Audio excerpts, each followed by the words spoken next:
L'Estac renverse Annecy et enchaîne une 4e victoire consécutive. Bonsoir à toutes et à tous, soyez les bienvenus pour ce direct vidéo proposé par l'Est Éclair. Nous allons débriefer la victoire des Troyens contre Annecy. Nouveau direct hier soir sur les municipales, ce soir sur l'Estac. Je m'appelle Mathéo. Comme vous pouvez le voir dans mon dos, je suis dans la rédaction du journal A3 et je suis accompagné d'un autre journaliste qui, lui, est au Parc des Sports à Annecy. Salut Ludo. Bonjour à tous.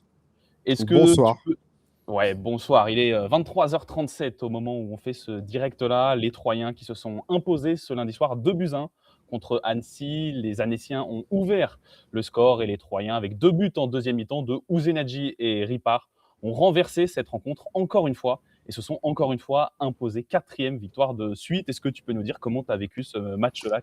Déjà, première chose par rapport à ta journée ou ta soirée d'hier soir, c'est qu'on a un résultat définitif. C'est que l'Estac a gagné 2-1. Donc ça, c'est la première chose, c'est important. Il n'y a pas de ballottage, il n'y a pas de qu'en dira-t-on. Le club a gagné, on est content, l'Estac a gagné et on est passé un peu par toutes les émotions. Ce soir, c'était compliqué. Pour être un petit peu clair, c'est que nous, on doit rendre assez rapidement les articles. Et j'allais dire, on peut faire l'article plusieurs fois ce soir parce que à la mi-temps, on n'emmenait pas trop large. L'Estac a été mené, je ne vais pas dire contre le cours du jeu, mais en tout cas, ne méritait pas forcément d'être menée à la mi-temps. Elle ne méritait pas beaucoup plus non plus. Elle ne montrait pas beaucoup d'allant et pas beaucoup de choses très positives. Puis en deuxième mi-temps, on a vu une deuxième Estac, une autre équipe, un peu comme la semaine dernière à domicile. Alors j'ai demandé s'il y avait une recette miracle au coach. Non, semble-t-il.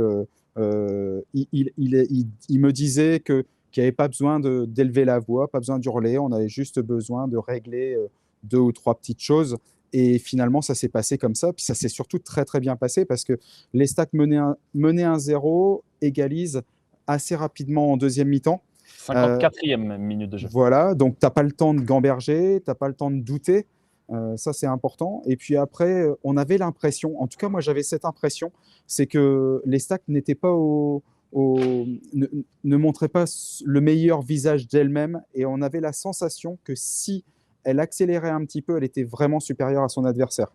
Donc, il y a eu une ou deux occasions, une ou deux belles occasions, une occasion notamment de Tourbet, bien arrêté par le gardien. Puis en fin de match, alors qu'on se dirigeait quand même vers un match nul, une percée d'Adeline, un centre parfait, et puis, comme Ripard on aime le dire, Mars et ça Ripard. 5 minutes plus tôt, à la 85e, voilà.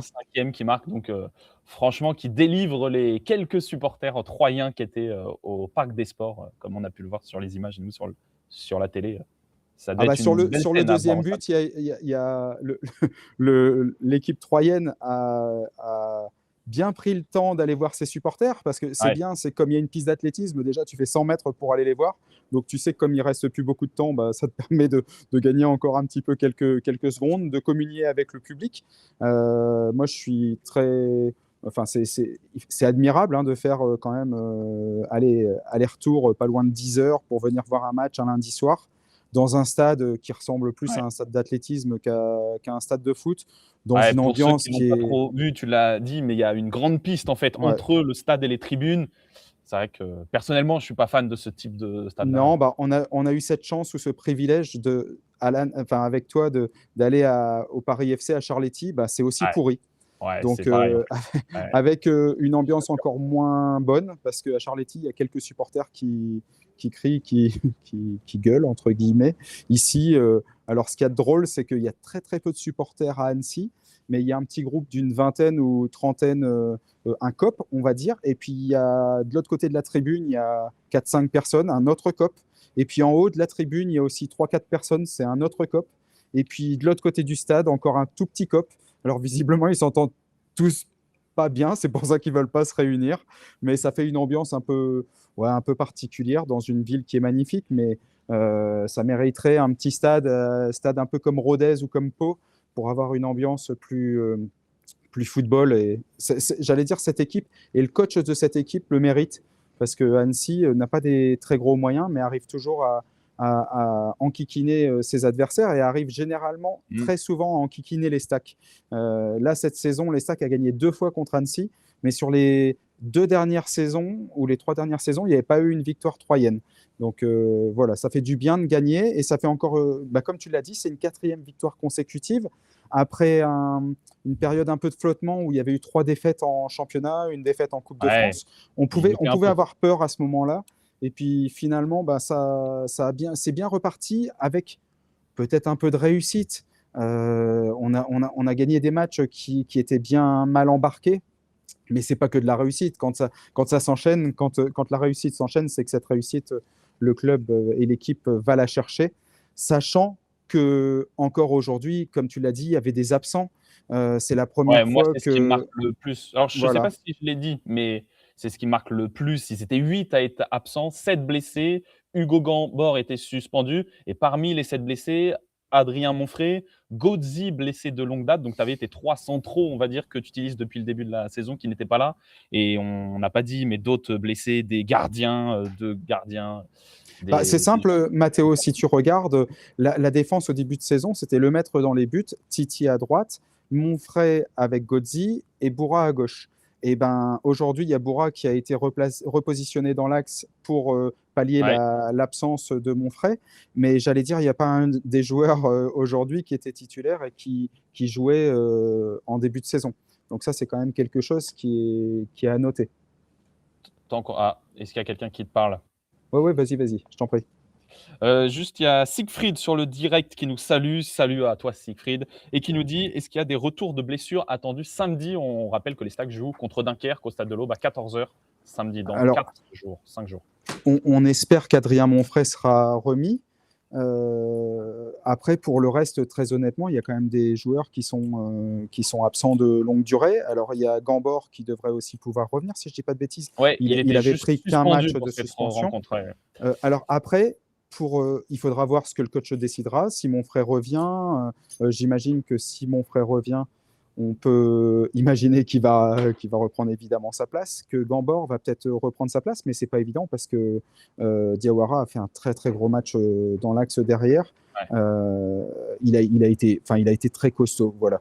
Donc ça, c'est des bonnes nouvelles, c'est que finalement l'obligation d'aller chercher des joueurs un peu plus loin dans la liste oblige ces joueurs à être au niveau et ils montrent chaque semaine qu'ils sont capables de répondre à l'attente du coach. Alors plus ou moins avec bonheur, hein, mais en tout cas, l'équipe, même si parfois elle doute, même si elle souffre, elle arrive à s'en sortir et encore une fois ce soir, elle a réussi à s'en sortir. Mais du coup, pour répondre à la question de Siegfried, Hugo Gambord sera de retour. Et Adrien Monfray, on ne sait pas, incertitude. Le coach ne savait pas trop en conférence de presse hier après-midi. Au final, il n'était pas sur la feuille de match, donc ni dans les 11, ni sur le banc. Donc, réponse sûrement vendredi en conférence de presse d'avant-match avec Stéphane Dumont. Pour le reste, sauf erreur de ma part, c'est des joueurs qui sont absents pour longtemps et qui sont pratiquement absents jusqu'à la fin de la saison. L'intérêt quand même, c'est que Ismaël Boura est revenu. C'est que Titi est revenu aussi, puisqu'il était sur le banc. Il était sur le banc. Donc, ça veut dire que c'est des possibilités qui sont offertes au coach. Si Adrien Monfray revient, ça redonne d'autres opportunités. C'est super important pour un match qui est très important samedi parce que, alors, c'est pas une grosse nouvelle, mais l'équipe, le club a mis tout en place pour permettre aux joueurs de récupérer rapidement et l'équipe s'est déplacée en avion cette fois-ci, alors qu'habituellement, on aurait pu les imaginer venir en bus, mais entre le lundi, quand on finit à 20h45, le coach a quitté la salle de presse, il devait être presque 23h30. Si tu refais 4h30 ou 5 heures de route, alors il y a un petit peu moins en voiture, mais en bus, il y a des arrêts obligatoires. Il joue samedi à 14h, on est lundi soir. Il ne joue pas vendredi, mais malgré tout, il faut optimiser quand on a un groupe sur lequel on tire pas mal. C'est pas anodin de pouvoir avoir un petit peu plus de repos et au lieu de rentrer à 5h du matin, ils rentreront peut-être à 1h ou à 1h30. Donc, c'est important. Tous les détails, je pense, sont importants et c'est ce qui fait aussi que l'équipe est capable d'aller chercher les victoires en fin de rencontre. C'est que c'est pas anodin malgré tout et c'est surtout pas un hasard d'aller marquer comme ça sur la fin de la rencontre. Hein. C'est pas la première fois et c'est peut-être même pas la dernière fois. Hein. Donc, il y a vraiment un travail qui est effectué. Il y a un travail de coaching aussi. Ça tourne bien. On sait qu'un Ripard qui rentre, c'est intéressant. Il est super adroit. Donc, ça fait. Voilà. Tout ça me fait dire que c'est quand même très positif et très encourageant pour la suite. Ouais, parce que du coup, pour revenir sur les 3 derniers matchs avant celui-ci, les Troyens avaient aussi renversé leur rencontre contre Pau, un match marquant au stade de l'Aube, victoire 4-3. Contre Amiens, ils n'avaient pas encaissé de but, mais ils en marquent 2 en deuxième période. Et contre Clermont, ils sont menés au stade de l'Aube la semaine dernière, le week-end dernier, et ils en marquent 2 aussi, coup sur coup. Donc vraiment une Estac qui réagit très très bien dans ces rencontres. Il me semble, pour la petite stat, que les 8 derniers buts des Troyens ont été marqués en deuxième mi-temps. D'ailleurs. On va leur demander de commencer en deuxième mi-temps. Ouais, c'est ça. Je te lance, on a plusieurs messages sur les tops et sur les flops. Plusieurs personnes disent que Uzenadji a été très, très, très bon. Diawara, ouais. Mais tu l'as cité. Pour toi, tu sors qui là dans les tops de ce match-là? Oh ouais, c'est très bien. Les tops sont plutôt bons. Hein. Les tops ne sont pas des flops. Non, je trouve que c'est intéressant. Uzenadji a fait. Déjà en première mi-temps, j'ai trouvé que c'était presque celui qui était le plus dangereux. Il a provoqué 2 cartons jaunes, si je ne dis pas de bêtises, des adversaires en première mi-temps. Et il a continué sur sa lancée. Il a marqué un but. Alors, il est très bien mis en place. Enfin, Antoine Mille fait une très belle passe. Il le décale et il fait une frappe qui est presque parfaite. Donc ça, c'est important. Ça fait du bien. C'est un jeune qui marque. C'est un jeune qui prend... on l'a vu, on l'a vu à plusieurs reprises quand même faire des matchs très intéressants, des entrées très intéressantes. Il n'avait pas tellement profité de l'absence de Boura, puisque déjà, il a été blessé. Puis Diawara lui est passé un petit peu devant, puisque Diawara a des qualités différentes et des qualités plutôt défensives. Mais Uzenadji a qui avait joué latéral gauche lors des 3-4 derniers matchs, il me semble. Avant d'être repositionné dans l'axe en fin de rencontre dernière, peut-être pour préparer aussi ce match à Annecy. Donc là, c'est important de voir des jeunes qui sortent du centre de formation et qui s'illustrent. C'est super important. On attend de revoir aussi Titi à un très bon niveau. Moi, j'ai été plutôt épaté par Diawara dans l'axe. Alors, semble-t-il, c'est son poste. Je ne le suivais pas suffisamment chez les jeunes, mais aujourd'hui, il a été très bon. Dans les airs, il a été impactant. Ensuite, il y a personne qui a fait un match terrible. J'allais dire, par contre, on n'a pas beaucoup vu les joueurs devant, Kandet, Diawara et puis Ben Tayeb. Alors, ils n'ont pas eu non plus beaucoup d'occasions de s'illustrer, mais on aurait pu attendre un tout petit peu plus d'eux. Après, j'ai trouvé que Adeline a fait un gros match aussi. Hein. Adeline est récompensé par sa passe décisive sur le deuxième but. Ouais. Il a joué ici, il avait laissé très très bons souvenirs ici. Il a confirmé la saison qu'il fait. Un petit peu peut-être. Cette saison. Tu vois, en plus il a des stats. Hein. C'est que en plus qu'il court beaucoup, mais il court pas toujours dans le vide. Hein. Donc ça c'est important. Diop qui avait pris le brassard. A fait du job très, très, très correct, intéressant. On attend parfois un petit peu plus de lui, comme on attendait aussi peut-être un peu plus d'Antoine Mille. Antoine Mille nous a montré tellement de très, très belles choses en première partie de saison qu'on a tendance à être très exigeant avec lui.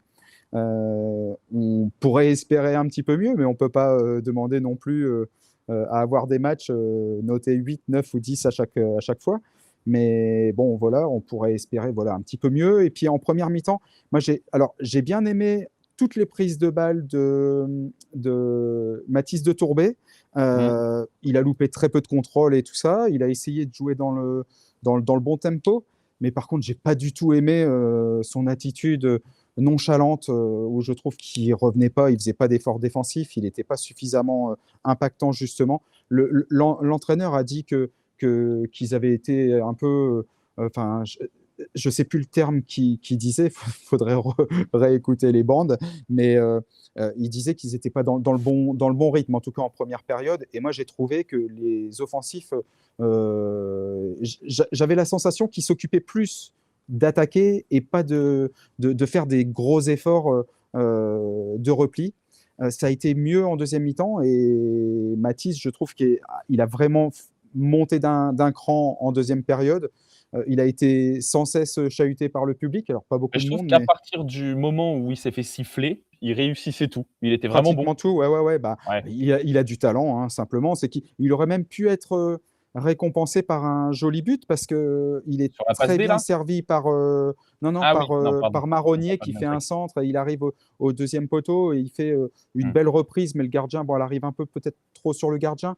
Mais voilà, bon, il a du talent et encore une fois, comme on le dit, hein, moi j'ai toujours tendance à dire qu'on est très exigeant avec les gens qui ont du talent, donc on en attend encore plus, mais il a fait son match, hein, il a contribué à la victoire. Puis après, bah, il y a eu la rentrée de Renaud Ripard qui marque son petit but. Alors, toi qui tiens tous les comptes, il en est à combien de buts, Renaud Ripard? 7 buts cette Ouais. saison. Merci de m'interroger sur ça. J'avais Non, préparé la stat. 4e alors, en Ligue 2. j'avais pas demandé si tu l'avais préparé, mais Non, mais ça c'est pour m'intéresse ça. parce que c'est quand même pas mal, hein. Il faudrait regarder au nombre de minutes jouées. C'est quand même assez intéressant, hein. Pour tout te dire, 7e but en Ligue 2, 7e but toutes compétitions confondues, le 4e en Ligue 2, le 3e en Coupe de enfin il en a 3 en Coupe de France. Et puis, bah, j'allais dire presque pour finir cette petite retransmission, c'est que, alors, pour être très franc avec vous, moi, je ne l'ai pas bien vu sur les images. On était en toute fin de match, on était déjà presque en, en bouclage d'articles. Je suis resté sur le fait que l'arbitre n'avait pas sifflé penalty pour Annecy pour une Ouais, faute éventuelle de Konaté qui loupe le ballon, semble-t-il, et puis qui va chercher les pieds de l'attaquant adverse. Laurent Guyot, l'entraîneur d'Annecy, était assez remonté. Alors, je lui ai demandé s'il avait regardé les images avant de. Enfin, parce il était assez véhément sur le bord de touche. Et il m'a dit oui, on a regardé les images sur le banc avant de crier. Donc, ça veut dire, ça, c'est aussi quelque chose qui est nouveau quand même par rapport à avant, c'est qu'on peut regarder les images sur le ouais. banc. Ils ont les images presque avant nous. Et donc, pour lui, il disait s'il n'y a pas pénalty là, il n'y a jamais pénalty. Donc, ça peut quand même avoir une influence certaine Beh, sur le résultat final. Ça aurait pu faire match nul. Bon, bah, on est content de gagner. Enfin, on est content.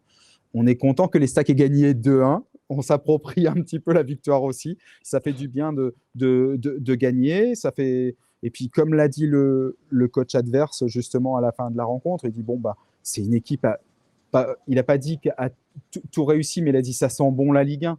Parce que quand même il dit c'est une belle équipe et en plus, elle a des éléments qui peuvent être favorables. Donc, tout va bien, on ne va pas s'en plaindre. Les résultats ont été plutôt favorables aussi, hein, malgré tout, ouais, ce je voulais faire un week-end. petit point. Je vais Mm. faire un petit point sur le classement, mais on rappelle, Saint-Étienne a fait match nul ce week-end. Reims a perdu, donc les Stacks est à 54 points. Saint-Étienne à 50, donc les Stacks 4 points de plus. Et Le Mans, 3e, est à 47, donc les Stacks 7 points de plus que le 3e de Ligue 2. C'est ce qu'il faut retenir un peu de cette journée de championnat.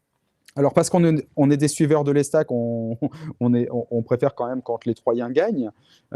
Mais ça me fait un petit peu sourire parce qu'il y a encore quelques matchs, quand l'Estac avait perdu ses 3 matchs d'affilée et que Reims avait repris du poil de la bête, revenait Mmh. bien dans la course, on voyait fleurir sur les réseaux sociaux beaucoup de commentaires de supporters marnais qui disaient vous êtes partis trop vite et puis vous allez finir derrière nous.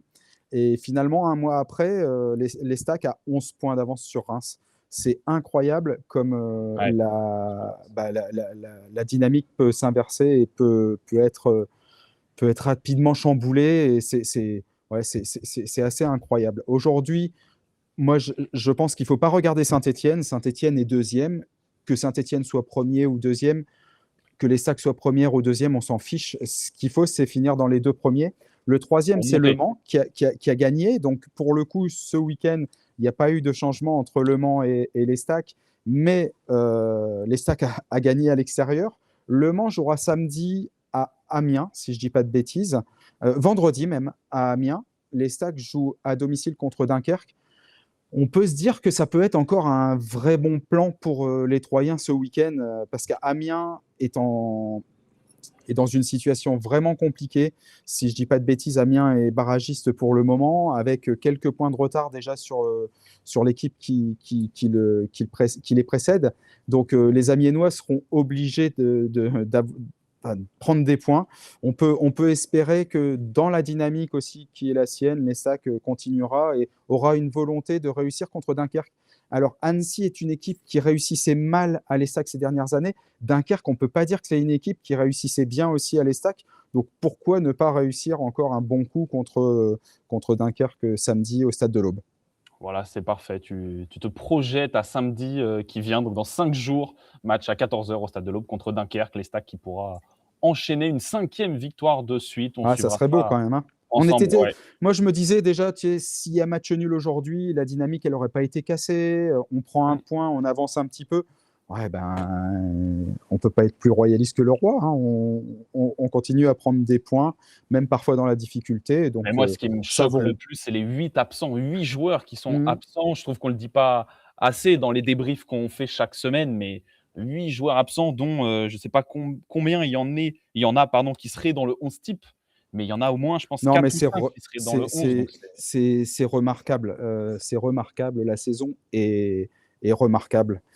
En tout point. Et effectivement, on a tendance à oublier que Godzi, en début de saison, les premiers matchs, il était énorme. Il n'est pas là depuis, je ne vais pas dire depuis le début de la saison, mais ça fait vraiment longtemps qu'on l'a pu. Nicolas Lemaître était assez impressionnant aussi dans les buts. On a presque oublié que c'est le gardien de l'Estac. Pareil pour Ifnaoui, qui était... Alors, peut-être moins rayonnant que Antoine Mille au milieu de terrain, mais tellement décisif, tellement capable de faire les différences, tellement adroit devant le but. Je me souviens notamment du match au Red Star. Donc, c'est des joueurs qui ne sont plus là. Et l'article de ce matin dans notre journal d'Alan était assez parlant. C'est pareil, au match aller contre Annecy, il y avait Jaurès Afsoumou. On a oublié que Jaurès n'est plus là. Alors, Kandet Diawara est arrivé, il apporte aussi sa patte et puis il a marqué des buts ces derniers temps. Mais cette équipe a su se renouveler avec des joueurs qui parfois qu'on n'attendait pas. Donc c'est ça qui est important. Malgré les absences, elle continue à avancer. On est vraiment dans un cercle qui est plutôt vertueux actuellement. Voilà, parfait, merci. C'était le mot de la fin, je pense. On a fait 22 minutes 30. Merci à tous, en tout cas, de nous avoir suivis. Il y a encore de la lumière. 23h59, bon. Il y a encore de la lumière dans le stade. Merci à toi, en tout cas, pour cette analyse depuis le stade. Merci à tous de nous avoir suivis aussi tard, un lundi soir. Merci à tous ceux qui ont mis des messages. Juste, je réponds parce que ça fait 2 fois que je le vois. On nous demande s'il y a des nouvelles d'Ifnaoui. Alors, c'est la trêve hivernale, trêve internationale. Après le match contre Dunkerque. Il ne sera pas de retour avant cette trêve-là. Stéphane Dumont a dit qu'il faudrait voir après la trêve. Donc, en tout cas, pas de retour d'Ifnaoui pour Dunkerque et à voir après la trêve. Alors ça, c'est l'avantage aussi, c'est d'avoir une belle dynamique et d'avoir des joueurs qui, malgré tout, font le job. Finalement, tu précipites pas les retours.